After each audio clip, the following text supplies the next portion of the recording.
The House on Blackwood Lane. The town of Raven Hollow was the kind of place people drove through, but never stopped in. The streets were empty after sunset. The old church bell rang every night at exactly 3:13 a.m., even though the church had been abandoned for nearly 30 years. Locals never spoke about the large Victorian mansion standing at the end of Blackwood Lane. They simply called it the Hollow House. For almost 60 years, nobody lived there. Its windows were covered with dirt. The wooden porch had collapsed. The roof sagged like it was carrying an invisible weight. Wild vines wrapped around the walls like giant snakes. Every real estate agent who tried to sell it eventually quit. Some disappeared. Some refused to ever mention the address again. Until one family arrived from Chicago. Daniel Carter wanted a fresh start. After losing his engineering job, he found the mansion listed online for only $28,000. His wife, Emily, laughed. There has to be a catch. Daniel smiled. The roof needs work, the plumbing's bad, that's why. Their two children, 16-year-old Lily and 9-year-old Noah, were excited. It looks like a castle. Emily wasn't convinced, but money was tight. 2 weeks later, the Carter family became the new owners of the Hollow House. The first thing they noticed was the silence.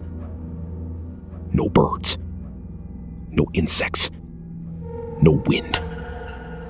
Even though the trees outside were moving, nothing made a sound. Emily whispered, "Doesn't this feel strange?" Daniel laughed nervously. Old houses are creepy. Inside, everything smelled like wet wood. The wallpaper peeled from every wall. The staircase groaned beneath every step. Dust floated through the air even though every window was shut. In the living room, they found something strange. A grandfather clock. Perfectly clean. Not a single speck of dust. Yet, it had no clock hands. Only an empty face. At the bottom, someone had carved one sentence. Time ended here. Daniel shrugged. Probably someone's idea of a joke. He was wrong. That first night, at exactly 3:13 a.m., the grandfather clock chimed. Once, twice, 3 times. Then, it began ringing continuously. Boom! Boom! Boom! Emily woke immediately. Daniel checked his phone. 3:13. He walked downstairs. The clock had stopped. The house was silent. Then, a little girl's voice whispered behind him, "Daddy." Daniel smiled. "Lily?" No answer. He turned around. Nobody. Only darkness. The next morning, Lily complained someone had been standing outside her bedroom door all night. Emily assumed she had dreamed it, but Noah looked terrified. I heard her too. Hear who? The little girl crying. Everyone went quiet. Days passed. The strange events grew worse. Cabinets opened by themselves. Lights flickered. Doors slammed. The television turned on every night at 3:13. Only static. Always static. Then, one evening, searched every room. Emily screamed his name. Daniel called the police. After nearly an hour, they heard laughter coming from inside the basement. The basement door was locked from the inside. Daniel broke it open. The basement was freezing. His flashlight barely worked. The walls were covered in children's drawings, hundreds of them. Every picture showed the same house, the same family, standing outside, with black figures watching from every window. In the center of the room sat Noah, smiling, perfectly still. His eyes never blinked. Emily hugged him tightly. "Where were you?" Noah answered in a voice that wasn't his own. "She wanted me to stay." After that night, Noah changed. He stopped playing, stopped laughing.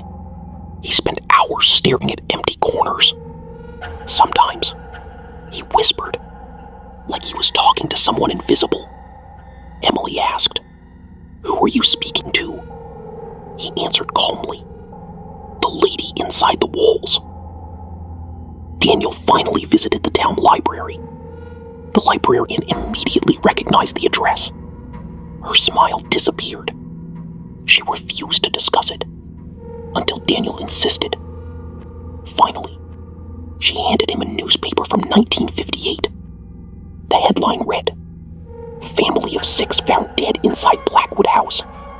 No signs of forced entry. No injuries. Every victim had identical expressions. Smiling, looking toward the walls." Another article. A young couple disappeared after buying the home. Only their daughter survived. She never spoke again. When psychiatrists asked what happened, she wrote only 4 words. The walls were hungry. Daniel laughed. Ghost stories.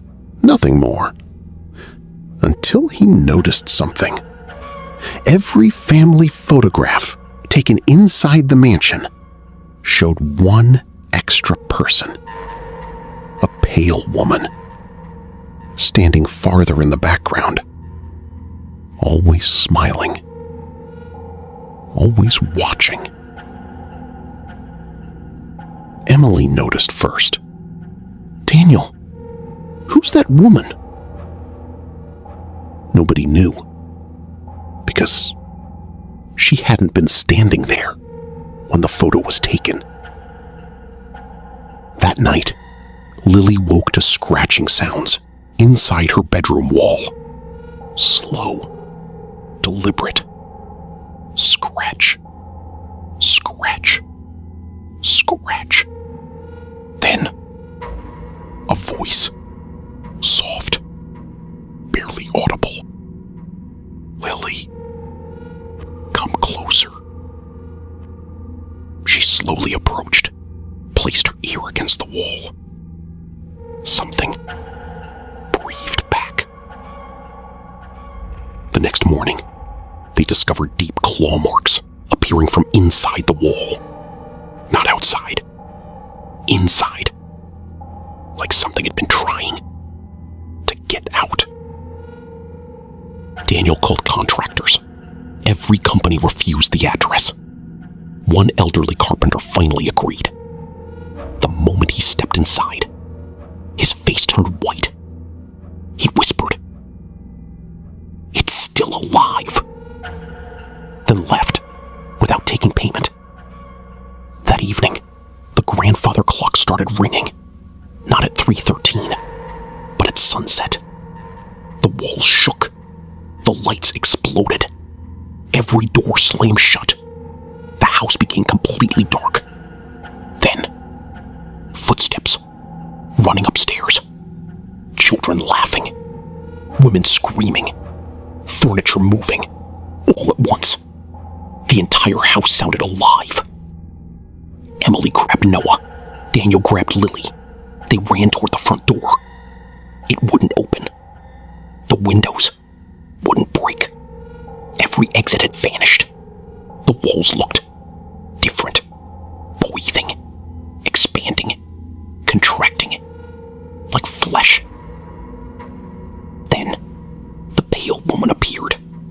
standing at the top of the staircase.